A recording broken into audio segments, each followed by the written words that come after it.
Gracias, Aldo. Buenas noches a todos. El Frente Amplio vive una semana muy crispada. El dictamen del Tribunal de Conducta Política sobre Raúl Sendic y el uso de la tarjeta corporativa de ANCAP, que se conoció ayer, fue más severo de lo que se esperaba. Llamó la atención ese texto implacable, directo, sin vueltas, tan cortante como un bisturí. Sorprendió tanto a quienes defienden al vicepresidente como a quienes piden su renuncia. Ahora que lo conocen, los dirigentes de los sectores están negociando la resolución que se va a poner a votación el sábado en el plenario nacional. Vamos a analizar este escenario desde otro ángulo. Estamos con el profesor Gerardo Caetano. Buenas noches, Gerardo. Buenas noches, ¿qué tal? ¿Cuál es tu punto de vista acá? ¿El de un frente amplista, el de un historiador, el de un politólogo? El de un ciudadano. Y como ciudadano, lo primero que hay que registrar es que nada menos que el partido de gobierno toma una definición de su Tribunal de Conducta Política que merece todos los adjetivos que tú has señalado. ¿Qué impresión sacaste tú? La misma, y podría utilizar muchos de los adjetivos que tú señalaste. Contundente, definitoria, que además se refuerza por la dimensión de unanimidad que tuvo la definición. Dice el tribunal en sus conclusiones, Sendic tuvo un proceder inaceptable en la utilización de los dineros públicos. Su actuación en estos hechos compromete su responsabilidad ética y política con incumplimiento reiterado de normas de control. Es inapelable. No puede haber dos opiniones. Y en ese sentido, no puede haber dos opiniones? Siempre hay más de dos opiniones. Este es el pronunciamiento de un órgano asesor. Ahora el asunto pasa al plenario nacional, que es el que tiene atribuciones para sancionar, y allí las decisiones son políticas. Y además están en juego mayorías especiales de 4/5, de 9/10.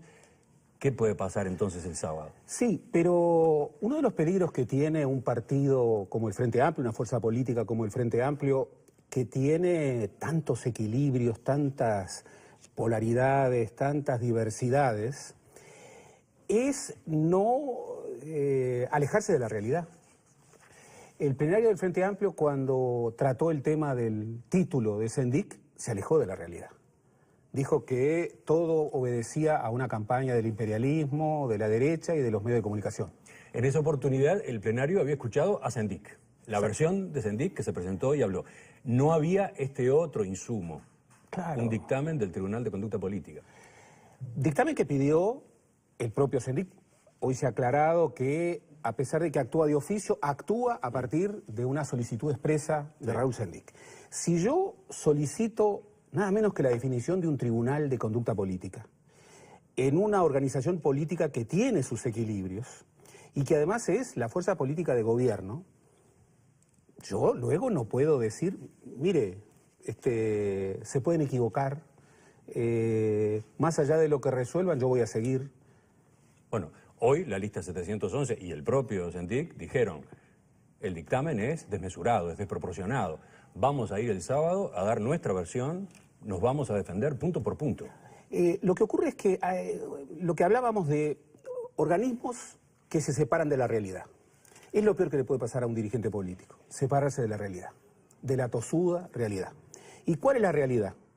La realidad es que desde el malhadado episodio del título, que terminó en una situación increíble, pasando por, bueno, las explicaciones dadas a propósito del déficit tremendo de ANCAP, y luego la utilización de una tarjeta corporativa, cada paso nuevo que da Sendic y lo que le queda de su grupo político, empeora las cosas.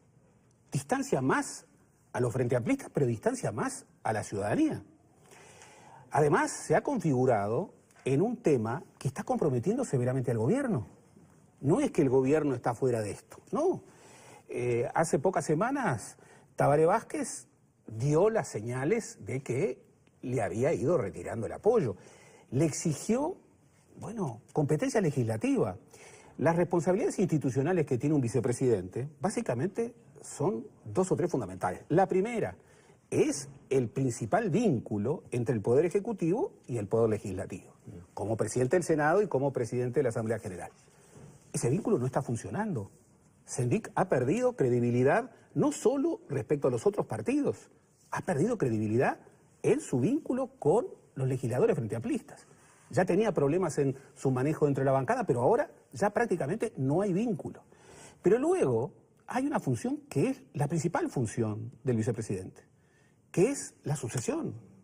Si le pasa algo al presidente, quien asume la titularidad del Poder Ejecutivo es el vicepresidente. Y esa hipótesis sobre la que nunca nadie quiere hablar, porque supone, bueno, una situación dramática, en este caso nos involucra con una situación en donde uno cabe preguntar, a uno le asiste la pregunta, ¿qué ocurriría si hoy Raúl Sendik, cuya renuncia está siendo solicitada, de acuerdo a las encuestas, por más del 60% de los uruguayos, si tiene un rechazo abrumador sobre su figura política, tuviera que asumir la presidencia de la República, ¿qué ocurriría? Tú lo has dicho en la mesa En Perspectiva, lo has dicho también en otros medios. Tengo acá, por ejemplo, palabras tuyas.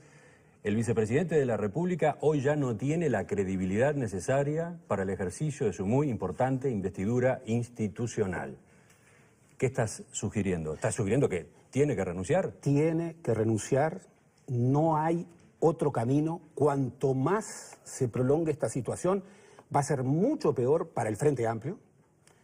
Toca una clave de identidad del Frente Amplio, nada menos que la cuestión de la ética y la cuestión de la ética en el manejo de fondos públicos. ¿Tiene que renunciar antes del sábado? ¿Tiene que evitarle al Frente Amplio el problema de la sesión del plenario nacional? Ya debiera haber renunciado. Pero además esto, y es muy importante señalarlo, perjudica al Frente Amplio mucho más allá de las elecciones del 2019.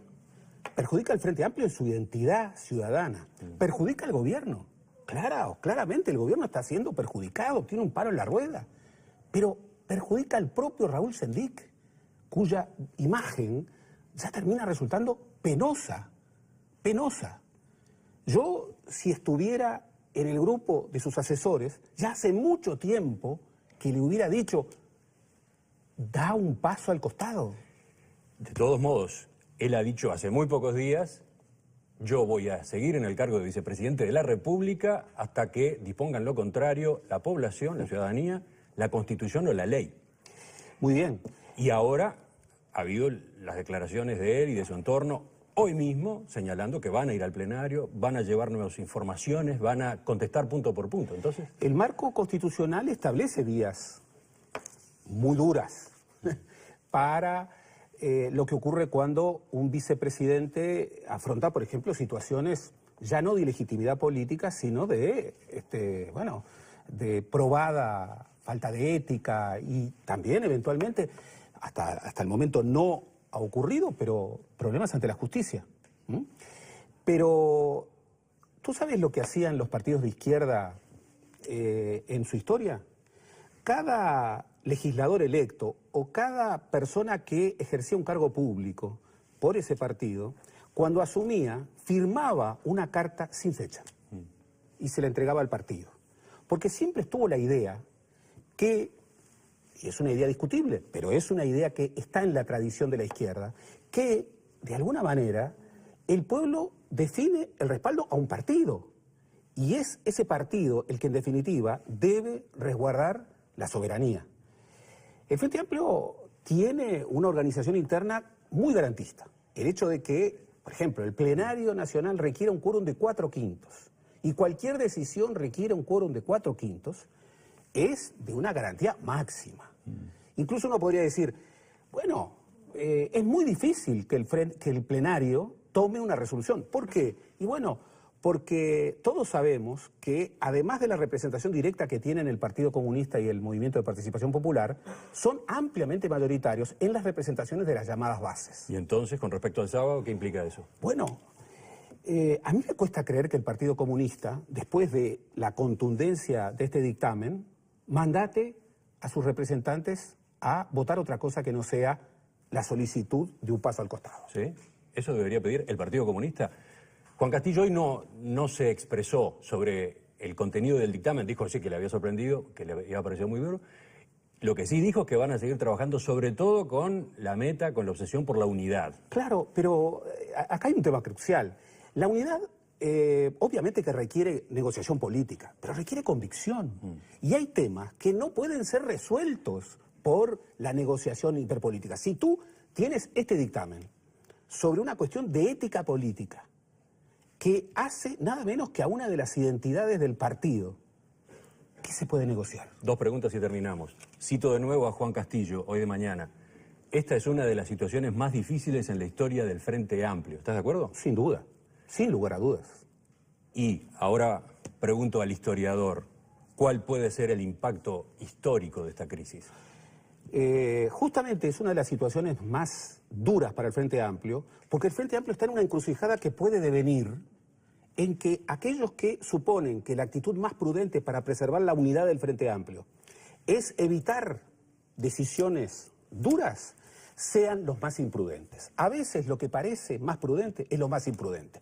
Y que Raúl Sendic no dé un paso al costado es lo que más compromete y severamente a la unidad del Frente Amplio. Hasta ese punto, este es un cruce de camino. ¿El Frente Amplio puede perder las próximas elecciones por este caso? O no lo perderá solamente por este caso, pero que esto hoy es el principal factor de desangre electoral, es el principal factor de descontento que aglutina descontentos múltiples, diversos, y que sobre todo es el principal factor de descontento hacia la izquierda.